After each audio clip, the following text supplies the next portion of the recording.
शिवगढ़ राज्य, जो एक अमन और शांति से भरा राज्य था।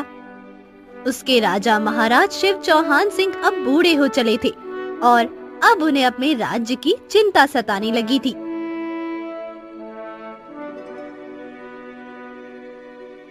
महाराज, आपको क्या हुआ है? आप सदा एक अजीब सी चिंता में खोए से दिखते हैं। सब ठीक तो है ना? हाँ, अरे चिंता तो होगी ना महारानी। अरे हमारा राज्य एक चैन की जिंदगी जीता है। अरे हमारा राज्य एक चैन की जिंदगी जीता है क्योंकि मेरी प्रजा मुझसे प्रेम करती है और अब हम बूढ़े हो चले हैं। इस राज्य की जिम्मेदारी संभाल पाना अरे हमारे लिए असंभव होता जा रहा है। तो इसमें चिंता करने वाली क्या बात है महाराज? हमारा बेटा राजकुमार गर्व भी अब बड़ा हो गया है। हम उसे राजा बना सकते हैं। आखिरकार वही तो हमारा वारिस है। हाँ, आप बोल तो सही रही हैं रानी साहिबा। हमारा बेटा योग्य तो है, पर वो दिल से बहुत भोला है। वो राज्य संभाल सकता है, पर वो लोगों की चालाकी नहीं समझ पाएगा। परंतु समय के साथ वो सब कुछ सीख जाएगा। हाँ, तो हम आने वाले जन्मदिन पर पूरे 1 महीने के बाद राजकुमार गर्व को इस राज्य का राजा घोषित कर देंगे। ये सुन रानी प्रसन्न हो उठती है और राजा भी सुकून से भर जाता है। पर राजा का मंत्री विश्वनाथ, जो राजा और रानी की बातें सुन रहा था, वो गुस्से से भर जाता है। मैंने इतने साल तक महाराज की सेवा की, अरे अपना पूरा जीवन इन लोगों को दे दिया और ये राजकुमार को इस राज्य का राजा बना रहे। मंत्री गुस्से से वहाँ से आ जाता है। नहीं नहीं नहीं नहीं, मैं अपने इतने सालों की मेहनत को ऐसे नहीं जाने दे सकता। मुझे महाराज की गद्दी चाहिए, चाहिए मतलब चाहिए चाहिए चाहिए। हाँ? मैं राजकुमार को राजा बनने ही नहीं दूंगा। अरे राजा तो इस राज्य का मैं ही बनूंगा। मैं कहलाऊंगा यहाँ का सबसे शानदार सम्राट। अब उसके लिए मुझे चाहे जो करना पड़े मैं करूंगा। पर सवाल यह है कि मैं क्या करूं? उसके लिए कोई तरकीब तो लगानी पड़ेगी ना। हाँ।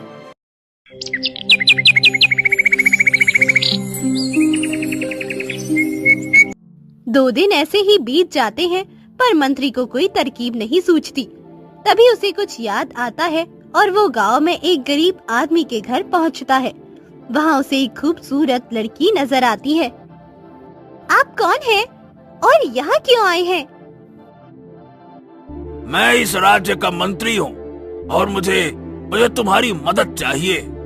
लेकिन मैं एक मामूली सी लड़की हूँ, एक मंत्री की कैसे मदद कर सकती हूँ? मैंने सुना है कि तुम इस पूरे राज्य और आसपास के गांव की सबसे सुंदर लड़की हो। और मैंने ये भी सुना है कि तुम्हारे घर पर पैसों की तंगी है। देखो, तुम मेरी मदद करो और बदले में मैं तुम्हें अभी के अभी सोने की 10 मुद्राएं दे दूंगा। बोलो, सौदा मंजूर? ये सुनकर वो लड़की मेघा बहुत खुश हो जाती है। सोने की 10 मुद्राएं दीजिए और बताएं मुझे करना क्या होगा। ये हुई ना बात। ठीक है, सुनो, तुम्हें राजकुमार गर्व को अपनी सुंदरता से मोहित करना होगा, उनको अपने प्रेम जाल में फंसाना होगा। उसके बाद क्या करना है ये मैं तुमको बाद में बताऊंगा, ठीक है ना? लेकिन इतने बड़े काम के लिए सिर्फ 10 मुद्राएं? राजकुमार को अपने प्रेम जाल में फांसना आसान काम तो नहीं है। हाँ, मैं जानता हूँ, लेकिन हाँ, ये सिर्फ अभी के लिए है।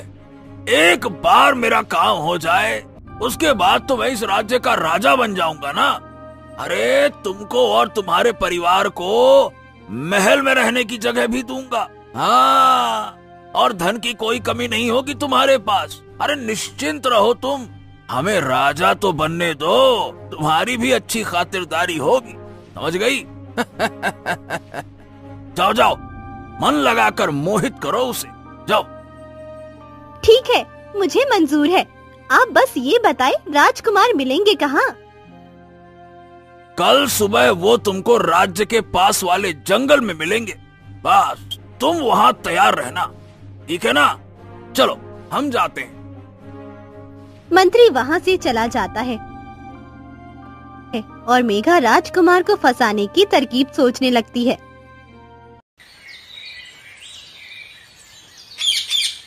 उधर राजकुमार सुबह सुबह रोजाना की तरह सैर करने के लिए निकलता है।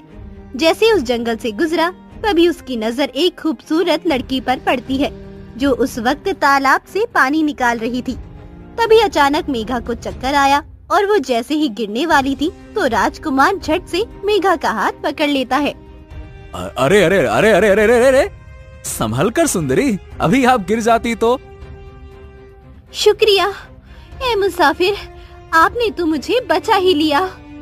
राजकुमार ने मेघा को इतने करीब से देखा तो वो उसकी सुंदरता में खो ही जाता है। मेरा नाम मेघा है, यहीं पास में ही रहती हूँ। आप कौन हैं और यहाँ कैसे? पहले आपको कहीं नहीं देखा। मैं हूँ राजकुमार गर्व। मैंने भी आपको पहली बार ही देखा है। और मैं क्या कहूँ, मतलब मुझे तो देखते ही आपसे प्रेम हो गया सुंदरी। हा, आपकी सुंदरता ने तो मुझे दीवाना बना दिया है।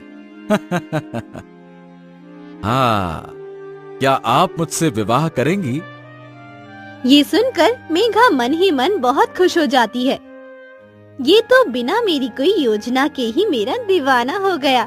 चलो, मेरा काम तो आसान हो गया है। अरे, आप क्या सोच रही हैं सुंदरी? मैं यही सोच रही हूँ राजकुमार, आप जैसे राजकुमार से किसको प्रेम नहीं होगा, पर मैं एक गरीब लड़की हूँ, मैं आपसे प्रेम नहीं कर सकती। आप एक राजकुमार हैं, हमारे परिवार इस रिश्ते को कभी नहीं मानेंगे। आप उसकी तो चिंता ही मत कीजिए, मैं अपने और आपके दोनों परिवार को मना लूंगा, ठीक है? आप बस एक बार हाँ तो कह दीजिए, उसके बाद सब कुछ मुझ पर छोड़ दीजिए। नहीं राजकुमार, आपको किसी राजकुमारी से ही विवाह करना चाहिए। अरे अरे अरे अरे, हमें राजकुमारी से नहीं आपसे प्रेम हुआ है, तो विवाह भी आपसे ही करेंगे ना। ठीक है राजकुमार, हमें कल तक सोचने का समय दीजिए, हम कल आपको यही अपना फैसला बता देंगे। राजकुमार खुशी खुशी महल वापस लौट जाता है। उधर मेघा मंत्री से गुप्त जगह पर मिलती है। कहो कहो, क्या खबर लाई हो? राजकुमार फंसे कि नहीं फंसे तुम्हारे प्रेम जाल में, बोलो। ये तो बहुत ही आसान था मंत्री जी। राजकुमार पहली नजर में ही बिना मेरी कोई तरकीब लगाए मुझ पर लट्टू हो गए हैं। मेघा मंत्री को राजकुमार के बारे में सब सच बता देती है, जिसे सुनकर मंत्री बहुत खुश हो जाता है। हा हा हा हा हा हा हा हा, बहुत खूब बहुत खूब। तुमने अपना काम बखूबी किया। अब मुझे राजा बनने से कोई नहीं रोक सकता। सुनो, अब मेरी बात ध्यान से सुनो। जब कल तुम मुझसे मिलो तो तुमको जंगल के पास वाली गुफा में राजकुमार को लेकर आना है, ठीक है ना? गुफा में क्यों मंत्री जी? वहाँ क्या करेंगे हम राजकुमार के साथ?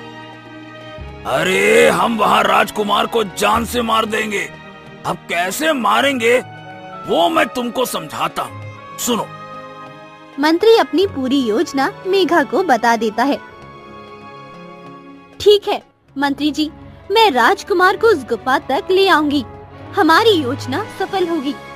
उधर मेघा के इंतजार में वो दिन बिताना राजकुमार के लिए बहुत मुश्किल था।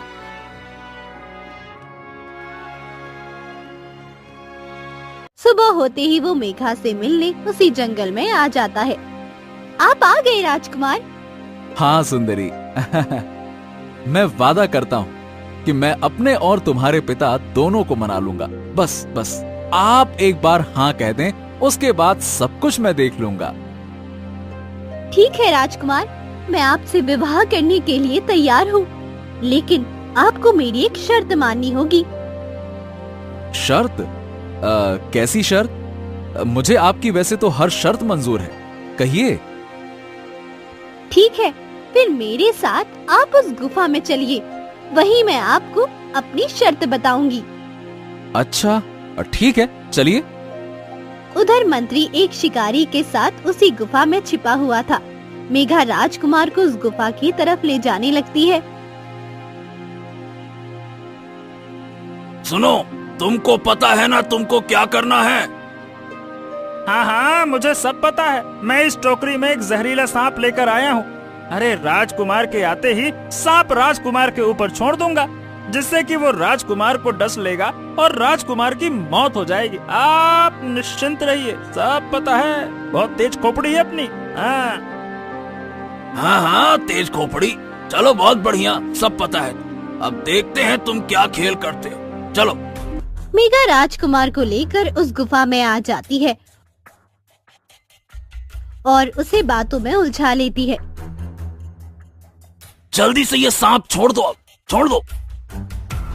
शिकारी टोकरी खोलकर सांप छोड़ देता है।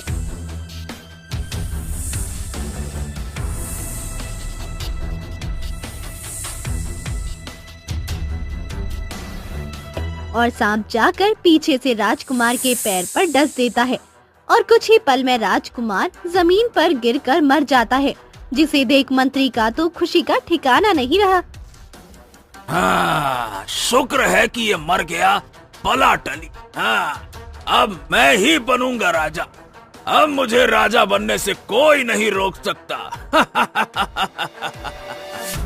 लेकिन मंत्री जी, अगर राजा को पता चल गया कि राजकुमार को हमने मारा है तो क्या होगा? वो तो हम सबको फांसी की सजा दे देंगे। अरे किसी को पता नहीं लगेगा, तुम चिंता मत करो, मैं सब कुछ संभाल लूंगा। चालाक मंत्री हूँ मैं। हाँ, तुम दोनों अभी अपना अपना इनाम लो और राजकुमार को बाहर जंगल में लिटा दो, समझ गए? मंत्री शिकारी और मेघा को सोने की मुद्राएं देता है और वापस महल लौट आता है।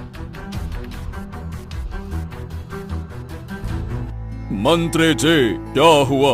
आप बहुत चिंतित नजर आ रहे हैं। तुम्हारी चिंता का कारण क्या है, बताइए। अरे क्या बताएं? हमारी चिंता का कारण तो आप है महाराज, आप है। अरे क्या होगा आपका और क्या होगा हमारे इस राज्य का? अरे अरे अरे, हमें तो कुछ समझ नहीं आ रहा मंत्री जी। आप कहना क्या चाहते हैं? साफ साफ कहिए। अरे हम क्या कहें महाराज, बहुत दुखद समाचार है। अरे राजकुमार गर्भ की सुबह मौत हो गई है। हाँ, अरे सुबह वो जंगल में सैर करने निकले थे, वहाँ उनको एक जहरीले सांप ने डस लिया, जिससे उनकी मौत हो गई महाराज। ये सुनकर राजा टूट ही जाता है। ये क्या हो गया भगवान, हमारा बेटा। अरे अरे अरे, रानी को पता चलेगा तो हम उनको कैसे संभालेंगे? हमें तो सांस नहीं आ रही है। हे भगवान, हे भगवान। मंत्री मौके का फायदा उठाकर राजा से कहता है, अरे अरे अरे, संभालिए महाराज, संभालिए। इस वक्त राज्य का सोचिए, कौन संभालेगा राज्य को? प्रजा का क्या होगा? मैं तो कहता हूँ महाराज, आप आराम करिए और इस वक्त, बस इस वक्त के लिए मुझे महाराज बना दीजिए, मुझे कार्यभार दीजिए। मैं आपसे वादा करता हूँ कि मैं अपनी जान लगाकर इस राज्य की रक्षा करूंगा। प्रजा सबसे ऊपर है महाराज, आपकी हालत सही नहीं है, आप समझिए। अरे नहीं मंत्री जी, नहीं नहीं नहीं। आप हमारे राज्य के मंत्री हैं। अगर आपको राजा बना दिया तो हमारा मंत्री कौन बनेगा? आप एक बहुत होशियार मंत्री हैं। आपकी योजनाएं हमारे लिए बहुत लाभदायक होती हैं, इसलिए आप हमारे मंत्री ही रहेंगे। हाँ। लेकिन महाराज, राज्य के बारे में सोचिए। बस मंत्री जी, बस इस समय हमें राज्य की नहीं अपने बेटे की फिक्र है। हमें उसके पास ले चलिए, हमें तुरंत देखना है उसको। हाँ, ठीक है, चलिए महाराज, चलिए। राजा मंत्री को लेकर जंगल पहुंचता है, जहां राजकुमार मरा हुआ जमीन पर पड़ा हुआ था। उसे देख राजा जोर जोर से रोने लगते हैं। हे भगवान, हे भगवान, ये क्या हो गया? हमारा इकलौता राजकुमार हमें छोड़कर चला गया। अरे मदद करो भगवान, मदद करो। अरे कोई तो रास्ता हमें दिखाओ। एक बाप को इतना मजबूर मत करो भगवान। राजा रो रहे थे, वही मंत्री खुश हो रहा था कि ये सोचकर कि वो अब राजा बनेगा। तभी वहाँ से एक साधु बाबा गुजर रहे थे। उन्होंने राजा को रोते देखा तो उनके पास आकर कहते हैं, मैं इस समस्या का समाधान कर सकता हूँ। राजकुमार फिर से जीवित हो सकते हैं अगर तुम चाहो तो। क्या ये सच है बाबा? क्या हमारा बेटा राजकुमार गर्भ फिर से जीवित हो सकता है? अवश्य हो सकता है, परंतु उसके लिए तुमको कड़ी परीक्षा पार करनी होगी। सवाल ये है कि क्या तुम ये कर पाओगे? हाँ बाबा, हम कुछ भी करने के लिए तैयार हैं। आप बस रास्ता बताइए। तो सुनो, तुमको जादुई मणि लानी होगी। उस मणि को राजकुमार के जख्म पर छुआना होगा, जिससे कि राजकुमार का जहर खत्म हो जाएगा और राजकुमार फिर से जीवित हो जाएंगे। हाँ ठीक है, मैं राजकुमार के लिए कुछ भी करने को तैयार हूँ बाबा। आप बस ये बताइए कि वो मणि कहाँ मिलेगी? हम स्वयं जाकर लाएंगे, बताइए। तो सुनो, गांव के पिछले हिस्से से होकर एक रास्ता गुजरता है। वहां एक सफेद पत्थर है जिस पर एक पहेली लिखी हुई है। तुमको वो पहेली का जवाब देना है। अगर तुमने वो पहेली सुलझा ली तो तुमको वो मणि मिल जाएगी। समझ गए? चलो अब मैं जाता। इतना बोल बाबा वहाँ से चले जाते हैं और राजा ये सुनकर बहुत प्रसन्न हो जाता है। तो वही मंत्री चिंता में आ जाता है। हम सुबह निकलेंगे मंत्री जी उस सफेद पत्थर के पास। राजकुमार को महल पहुंचाइए और सुबह सफर पर चलने की तैयारी कीजिए। जो आज्ञा महाराज। ठीक।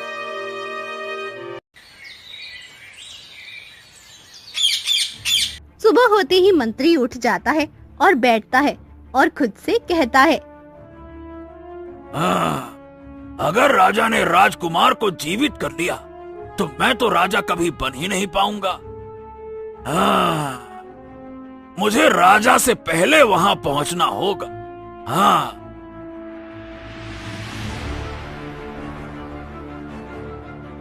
राजा के उठने से पहले मंत्री उस सफेद पत्थर के पास पहुंच जाता है।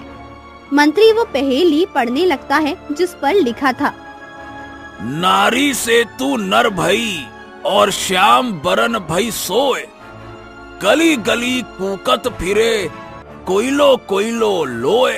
है फिर से पढ़ता हूँ, नारी से तू नर भई और श्याम बरन भई सोए, गली गली कूकत फिरे कोयलो कोयलो लोए। ये क्या है? इस पहेली का क्या मतलब है? ससुरा, मुझे तो कुछ समझ ही नहीं आ रहा है। कैसी विचित्र पहेली है। अरे भगवान, ये कहाँ फंसा दिया लाकर बीच रास्ते में। अब कैसे सुलझाऊं मैं इसको? मुझे तो कुछ समझ नहीं आ रहा। ए श्याम भाई, नरन भाई, क्या भाई? अरे गली गली कौन फिर रहा है? बकवास पहेली। बहुत दिमाग लगाने पर भी मंत्री वो पहेली सुलझा नहीं पाया। हाँ, अगर इतना होशियार होकर मैं इस पहेली को नहीं सुलझा पा रहा तो वो ससुरा बुढ़ा महाराज कहाँ से सुलझा पाएगा, हैं? मंत्री वापस महल आ जाता है और राजा के साथ साथ दोबारा उस सफेद पत्थर के पास पहुंच जाता है। राजा पहेली पढ़कर सुलझाने की कोशिश करता है। हाँ, हे भगवान, ये पहेली तो बहुत मुश्किल है। मैं तो इसे सुलझा ही नहीं पा रहा। अब मैं अपने राजकुमार को कैसे जीवित करूंगा? हे भगवान। अरे चलिए महाराज, वापस चलते हैं। इस पहेली को सुलझाना हमारे बस की बात नहीं है। अब नया राजा भी बनना है। चलिए महाराज, बाबा ने फालतू में आपको यहाँ बुलाया। अरे जीवन मरण को कौन भला उलट सकता है? कोई भगवान थोड़ी ना है वो बाबा। चलिए। हाँ मंत्री जी, आप सही कहते हैं। लगता है हमने वाकई में अपने बेटे को हमेशा हमेशा के लिए खो दिया है और ये बात हमें स्वीकार कर लेनी चाहिए। चलिए। राजा और मंत्री मायूस होकर वापस लौटने लगे। तभी राजा की नजर एक बूढ़ी औरत पर पड़ी जिसके पास एक भारी पोटली थी जो बूढ़ी औरत से उठ नहीं पा रही थी। उसे देखकर राजा उससे कहते हैं, क्या हुआ माई, बहुत परेशान दिख रही हो? हाँ बेटा, मुझे दूसरे गांव जाना है और ये मुझसे उठ नहीं पा रही है। दर्द की वजह से मैं चल भी नहीं पा रही हूँ। क्या तुम मेरी मदद कर सकते हो? हाँ अवश्य माई, हम आपकी मदद जरूर करेंगे। मंत्री जी, आप इन दोनों घोड़ों को लेकर महल पहुंचिए। हम माई को उनके गांव तक पहुंचा कर आते हैं। ठीक है, चलिए जाइए। मंत्री घोड़े लेकर वहाँ से चला जाता है और राजा बूढ़ी औरत को वो भारी पोटली लेकर उसके गांव ले जाता है। धन्यवाद बेटा, तुमने मेरी बहुत मदद की है। इसके बदले में तुम्हारी मदद करना चाहती हूँ। आप क्या मदद करेंगे माई? मैंने अपना जवान बेटा खोया है। अब कुछ नहीं है मेरे पास खोने को और कोई इच्छा नहीं है किसी से मदद मांगने की। चलिए चलते हैं अब। तुम यहाँ तक आए, ये तुम्हारा उस पहेली को सुलझाने का इम्तिहान था। मैं तुमको उस पहेली का उत्तर बता सकती हूँ जिससे तुम उस मणि तक पहुँच पाओगे। ये सुनकर राजा की खुशी का ठिकाना ना था।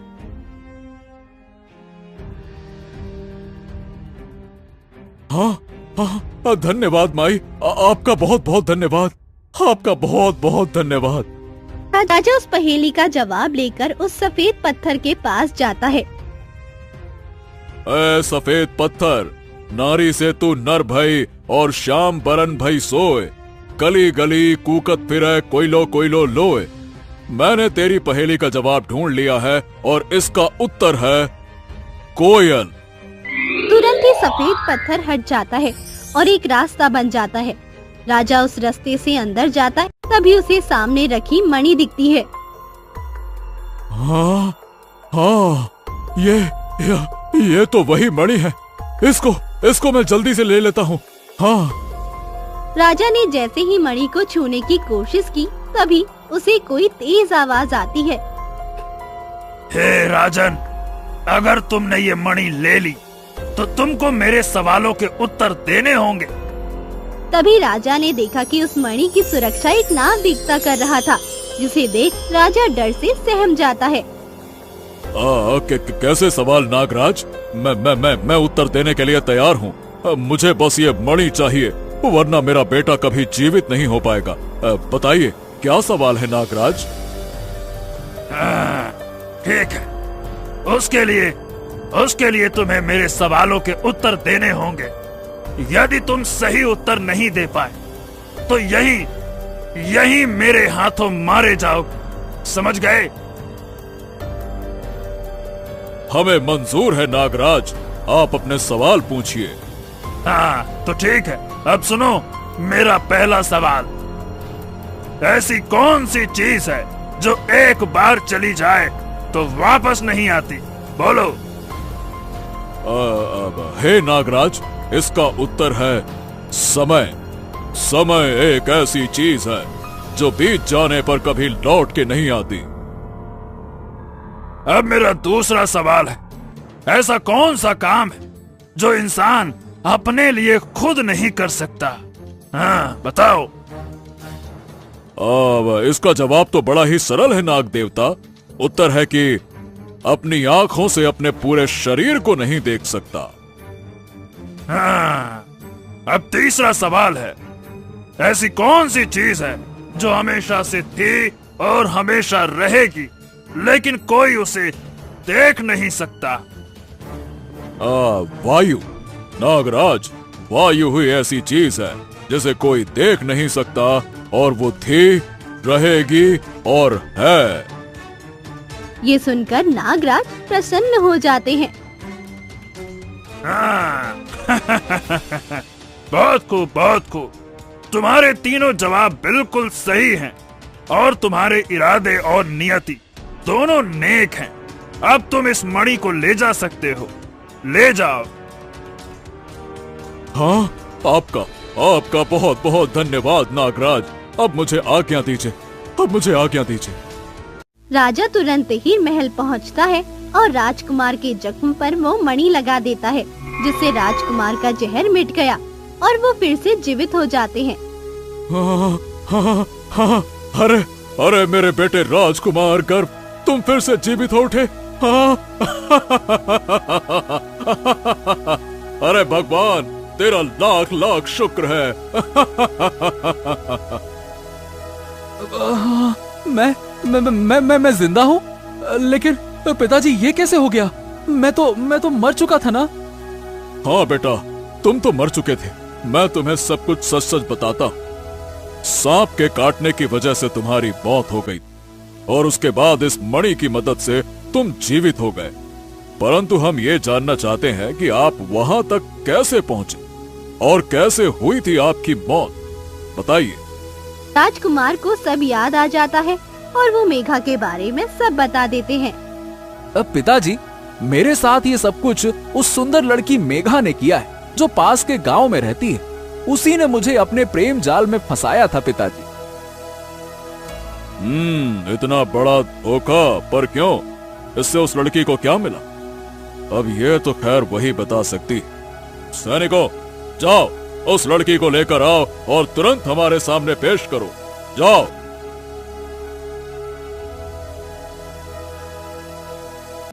राजा के हुक्म के मुताबिक मेघा को तुरंत राज दरबार में पेश किया जाता है। तुम्हारा सच सबके सामने आ चुका है। अब सच सच बताओ, ये तुमने क्यों किया और किसके कहने पर किया? बोलो। मैंने कुछ नहीं किया महाराज, मुझे जाने दीजिए। अगर तुमने सच नहीं बताया तो हम तुम्हें और तुम्हारे परिवार को कारावास में डलवा देंगे और तुमको कड़ी से कड़ी सजा देंगे। बताओ। ये सुनकर मेघा डर जाती है और मंत्री के बारे में सब सच बता देती है। नहीं नहीं, मुझे कारावास में नहीं जाना, मैं सब सच बताती हूँ। मुझे माफ कर दीजिए महाराज, ये सब मैंने लालच में आकर किया। ये सब मुझसे आपके मंत्री जी ने करवाया है, क्योंकि वो इस राज्य के राजा बनना चाहती हैं। उन्होंने ही राजकुमार को मरवाया था। ये सुनकर राजा के होश ही उड़ गए। क्या? इतना बड़ा धोखा! अरे हमने कितना विश्वास किया था उन पर। हम उन्हें नहीं छोड़ेंगे। तुरंत मंत्री जी को हमारे सामने पेश किया जाए, इसी वक्त। तुरंत ही मंत्री को दरबार में पेश किया गया। ये सब देख मंत्री डर जाता है। हाँ, लगता है इस महाराज को सब पता चल गया। अरे रे, अब बचने का कोई रास्ता नहीं है। मंत्री तुरंत राजा के सामने हाथ जोड़ लेता है और गिड़गिड़ा कर कहने लगता है, महाराज, महाराज मुझे माफ कर दीजिए। महाराज मुझे माफ कर दीजिए।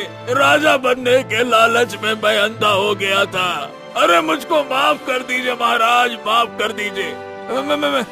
मैं आगे से ऐसा कुछ नहीं करूंगा। माफ कर दीजिए महाराज, इस बार माफ कर दीजिए। बस, हरगिज़ नहीं। तुमने इतना बड़ा खेल खेला, वो भी हमारे बेटे के साथ, हमारी जान के साथ। हाँ? अरे तुमने उसकी जान ले ली और कहते हो कि तुम्हें माफ कर दिया जाए। हम तुमको कभी माफ नहीं करेंगे। हम तुमको आजीवन कारावास की सजा सुनाते हैं और इस लड़की मेघा को 2 साल की कारावास की सजा सुनाते हैं। सैनिकों, ले जाओ। राजा मंत्री और मेघा को कारावास में डलवा देता है और राजकुमार को उस राज्य का राजा बना देता है। सालों बीतने पर भी राजा खुश था, क्योंकि राजकुमार एक अच्छा राजा साबित हुआ और वो राज्य हमेशा खुशहाल राज्य बना रहा। तो देखा दोस्तों, लालच, बुरी नियत हमेशा हमारा वो भी छीन लेती है जो हमारे पास पहले से होता है। इसीलिए जो आपके पास है उसकी कदर करो, ज्यादा लालच मत करो।